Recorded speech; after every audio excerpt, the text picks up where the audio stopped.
কাকদ্বীপের এই ছবিটা তো দেখলেন, এবার হাওড়ার ছবি দেখাবো। নয়াঞ্জলি, তার পাশে জমি, আর সেখানে যাতায়াতের রাস্তা নেই। তাই কি হয়েছে জানেন? বালি মাটি ফেলে নয়াঞ্জলি একেবারে ভরাট, আর এর জেরেই হাওড়ার জগৎবল্লভপুরে নিকাশি ব্যবস্থার একেবারে দফা রফা। জমা জলে দুর্ভোগের এক শেষ। স্থানীয় বিধায়কের নির্দেশে নয়াঞ্জলিকে আগের অবস্থায় ফেরানোর কাজও শুরু হয়েছে।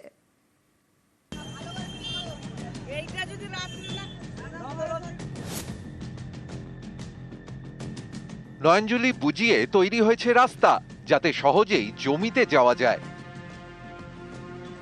হাওড়ার জগৎবল্লভপুরে মাকড়দহ 1 নম্বর গ্রাম পঞ্চায়েত। এখান দিয়ে গিয়েছে হাওড়া আমতা রোড, পাশেই নয়াঞ্জলি। এলাকার জল নিকাশির বড় ভরসা। এই নয়াঞ্জলির ওপরে একটি সংস্থার জমি। স্থানীয়দের দাবি, ওই জমিতে তারা প্রমোটিং করতে চায়, কিন্তু যাতায়াতের রাস্তা নেই। তাই বালি আর মাটি ফেলে ভরাট করা হয়েছে। নয়াঞ্জলি বুঝিয়ে তৈরি করা হয়েছে রাস্তা। এর জেরে এলাকায় জল বেরোনোর পথ বন্ধ। পাত্রপাড়া, চৌধুরীপাড়া, মুসলিম পাড়া সহ বেশ কয়েকটি এলাকায় জমছে জল।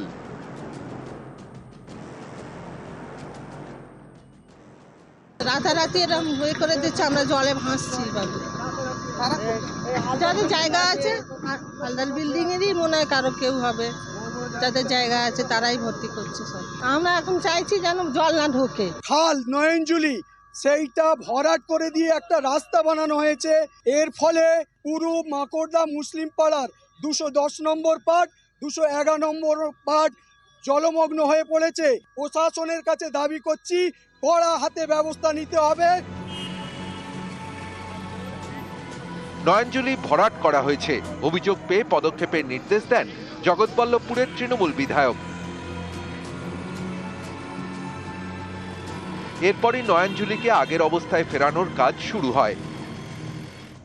আমি প্রধানকে বললাম, জেসিবি নিয়েছে, মাটিটা তুলে দাও। আইসিকে ইনফর্ম করলাম, ভিডিওকে বললাম, ওই জন্য মাটিটাকে তোলা হচ্ছে। আমরা এই পুরো নয়াঞ্জলিটা কাটাবো, যাতে আর এই যে মুসলিম পাড়া থেকে, এই চৌধুরী পাড়া থেকে, এই যে 5-6টা বুথে যে জলটা জমে, সেই জলটা জমা আমরা যদি কোনো মাঝখানে অবস্ট্রাকশন হয় সেটাকে ভেঙে দিয়ে আমরা জল নিকাশি ব্যবস্থাটাকে।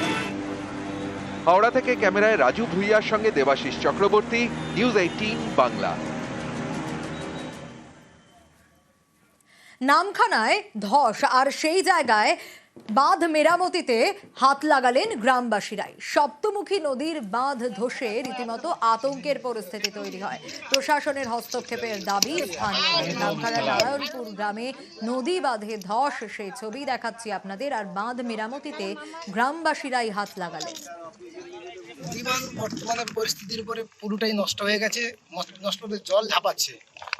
আমাদের বর্ষার সময়ে বন্যার হওয়ার আশঙ্কা অবস্থা। আমরা সবাই এসে কম বেশি হাতাহাতি লেগে গ্রামবাসী সহযোগিতা আমরা বাঁধটাকে কোনো রকম হালকা করে মেরামতি করেছি। রাত্রে হয়তো জল ঢুকতে পারে। আমাদের চাষবাস, কৃষি, ঘর বাড়ি কিছুই থাকবে না। আমরা খুবই আতঙ্কে আছি। খরুর সময় কাজ হয় তাহলে খুব ভালো মতো কাজ হবে। বর্ষাকালে হলে আমাদের তো এগুলোর কোনো অস্তিত্ব থাকে না। আমরা চাইছি একটা কংক্রিটের ঢালাই বাঁধ করে দিলে আমাদের এইটা তাহলে ভাঙন রক্ষা হবে। দীর্ঘকাল থেকে দেখে আসছি যে নদী বাঁধের ভাঙন সবসময় তো হতেই আছে। একজন মানুষের 2-3 বিঘা করে জায়গা, 4 বিঘা করে জায়গা নদীতেও চলে আছে। বিধায়ক থেকে শুরু করে সবাইকে আমরা বলছি এবং অ্যাপ্লিকেশনও দিচ্ছি যাতে নদী বাঁধে একটা পাকাপোক্ত জায়গা তৈরি হোক। ওনারাও আমাদেরকে ভরসা দিয়েছেন যে এই মরশুমটা আপাতত কেটে যাক, ওখানে একটা কংক্রিটও আমরা চিন্তা ভাবনা করছি এবং পরবর্তীতে কংক্রিটের একটা পাকাপোক্ত একটা জায়গা তৈরি হবে। সুবর্ণরেখার জলে ভেসে গেল নৌকা। রাস্তায় জলের তোড়ে ভেসে যান 3 জন। বৃষ্টিতে প্লাবিত গোটা এলাকা। আর বৃষ্টিতে যখন প্লাবিত দীঘা সংলগ্ন উড়িষ্যার ভোমরা জলবন্দী রাস্তা, নৌকোয় পেরোনোর সময় বিপত্তি।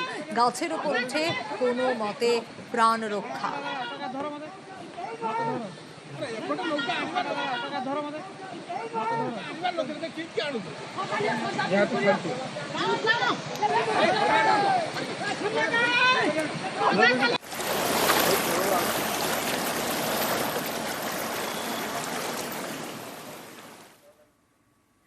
ঝালদায় ব্রিজ ধসে বিচ্ছিন্ন হয়ে যায় 20টি গ্রাম। গ্রামের সঙ্গে গ্রামের যোগাযোগ ব্যবস্থা বিচ্ছিন্ন হয়ে যায়। আর এই সেতু বিপর্যয়ের 24 ঘন্টার মধ্যে মেরামতি, কারণ এই সেতু বিপর্যয়ের জন্যই যোগাযোগ বিচ্ছিন্ন হয়েছিল ঝাড়খণ্ডের আর ঝালদা। খবর পেয়ে ঘটনাস্থলে বিধায়ক সুশান্ত মাহাতো পারাপার করতে অস্থায়ী রাস্তা তৈরির কাজ শুরু।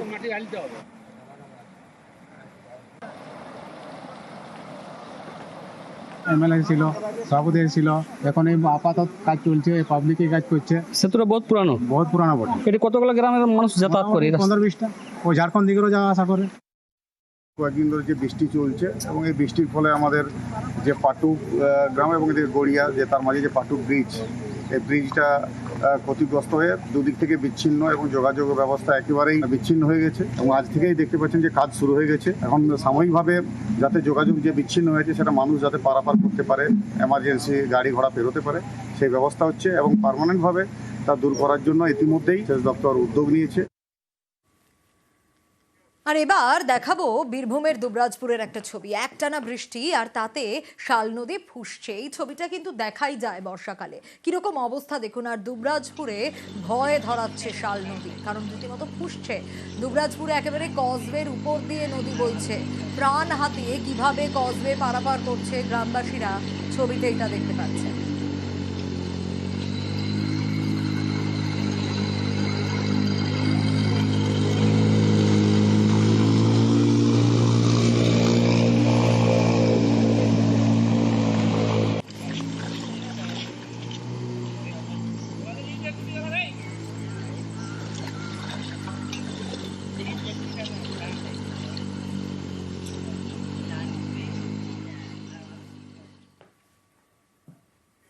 এবার ঝাড়গ্রামের একটা ছবি দেখুন। একটা আইসিডিএস কেন্দ্র, হ্যাঁ, তার পুরো নদী গর্ভে চলে গিয়েছে। সেই ছবিটাই দেখতে পাবেন। শুধু কি আইসিডিএস কেন্দ্র, দেখুন আগে ছবিটা দেখাই। দেখুন কিরকম অবস্থা, ভগ্ন দশা হয়ে যাওয়া বলে না, ঠিক সেরকমই ছবিটা।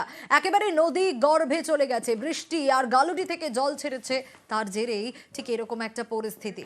সুবর্ণরেখার জল বেড়েছে মালিঞ্চা গ্রামে। ভাঙন, প্রায় 1200 মিটার নদী পারে রীতিমতো ভাঙন। আর জলের তলায় চলে গেছে খেলার মাঠ, জলের তলায় চলে গেছে আইসিডিএস কেন্দ্র।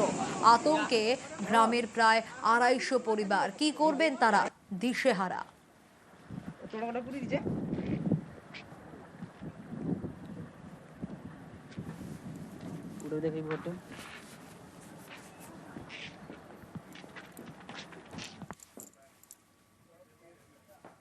আর টানা বৃষ্টিতে ঘাটালবাসী বুঝে উঠতে পারছেন না যে তারা কি করবে।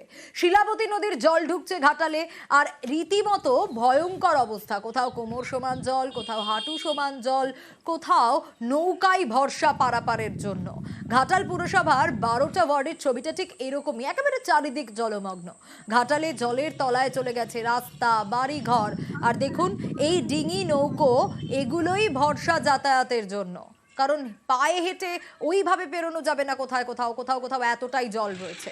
আর পুজোর আগে তাই আবারও স্বাভাবিকভাবেই দুশ্চিন্তায় ঘাটালবাসী। জল তো প্রচুরই বাড়ছে। তো ঘাটালবাসীর ক্ষেত্রে একটাই জিনিস হচ্ছে কি, সারাদিন বৃষ্টি হলেই মনে হচ্ছে এই বুঝি রাস্তা ডুবে গেল। তো যাতায়াতের প্রচন্ড সমস্যা হচ্ছে। যারা রেগুলার যাতায়াত করেন, চাকরি ক্ষেত্রে হোক, বিভিন্ন দোকানে বা স্টুডেন্ট, তাদের প্রচুর সমস্যা হচ্ছে। তো সেক্ষেত্রে নৌকাটাও সবসময় পর্যাপ্ত পরিমাণে যে পাওয়া যাচ্ছে সেটাও হচ্ছে না। ঘাটার মাস্টার প্ল্যান তো শুনে যাচ্ছি রূপায়ণ হয়েছে, এবার সেটা যত তাড়াতাড়ি হবে ঘাটালবাসীর ক্ষেত্রে ততই ভালো হবে। আমরা খুবই তৎপর আছি। ডিএম সাহেবের নির্দেশ আছে যে বন্যা বাড়লেই আবার মানুষ যাতে না বিপদে পড়ে, উপযুক্ত নৌকোর ব্যবস্থা করা, অসহায় মানুষদের ত্রিপল দেওয়া এবং খাবারের ব্যবস্থা করা। আমরা সমস্ত দিক থেকে প্রস্তুত। আমরা নিজেদের মধ্যে মিটিংও করেছি, আমরা আলোচনা করেছি।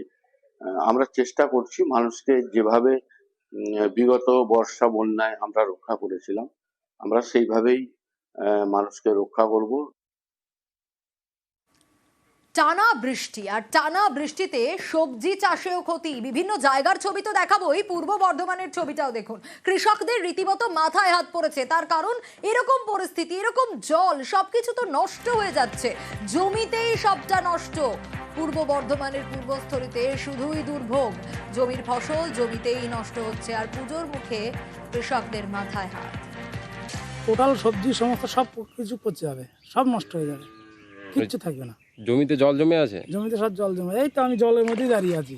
আচ্ছা, এই তো পটল গাছের গোড়াটা সব পচে যাচ্ছে। কতটা লাগিয়েছেন পটল? আমার এইখানে ধরুন 1 বিঘা আছে। এই জল না নামলে কি সমস্যা হবে? জল না নামলে গোড়াগুলো পচে পটল গাছ আস্তে আস্তে সব মরে যাবে। আমার প্রচুর টাকা লস হয়ে যাবে। টানা বৃষ্টি, চন্দ্রকোনার ছবিটা দেখুন, একই রকম ছবি। ধান চাষে ক্ষতি হয়েছে, শিলাবতী কেটিয়া নদী ফুসছে আর তাতেই ভয়াবহ অবস্থা। জলের তলায় চলে গেছে বিঘার পর বিঘা ধান জমি। জলমগ্ন চন্দ্রকোনার 1 ও 2 নম্বর ব্লক, আর দুশ্চিন্তায় চন্দ্রকোনার ধান চাষিরাও। বর্ষাতে ধান হয়নি, আর হালি ধান বন্যায় ডুবে গেছে, আর আমরা চাষি কিছুই পাচ্ছি না। কি জলে ডুবছে? জলটা কোথা থেকে আসছে? জলটা হচ্ছে বন্যার জল, ওই আমাদের শিলাবতী নদীর জল, বাঁধও বাঁধা হচ্ছে না। তা ধানটা সম্পূর্ণ ডুবে যাবে? হ্যাঁ, ধান এখন পুরো নষ্টের মুখেই চলে গেছে। সার দিয়ে হলো, লিকানা হলো, চাপান দিয়ে হলো, সবই তো হয়ে গেল। আবার তাহলে ডুবছে? আবার তো ডুবে গেল। এ ক্ষতি হবে? ক্ষতি হবে নি, সবাই তো জানে ক্ষতি হবে, জানা যায় তাহলে বন্যা হলেই ক্ষতি। এবছর কি বর্ষার ধান পাবেন? এবছর আশা নাই বর্ষার ধানের কোনো। বাংলা সিকিম লাইফলাইন একেবারে বিপর্যস্ত, আবারও দুর্ভোগ। রাত ভোর নাগারে বৃষ্টির জেরে দেখুন বাংলা সিকিম লাইফলাইন 10 নম্বর জাতীয় সড়ক, সেখানে কিরকম অবস্থা। 10 নম্বর জাতীয় সড়কে যানজট, ভোগান্তি, আর যানজটে রড বোঝাই লরি পর্যন্ত আটকে রয়েছে। কালিম্পংয়ের 29 মাইলের ছবি আপনাদের দেখাচ্ছি, সেখানে যানজট। 10 নম্বর জাতীয় সড়কে একদিক থেকে যান চলাচল করছে, আর একদিন বন্ধ। দুর্ঘটনা এড়াতে তৎপর পুলিশ, NHIDCL।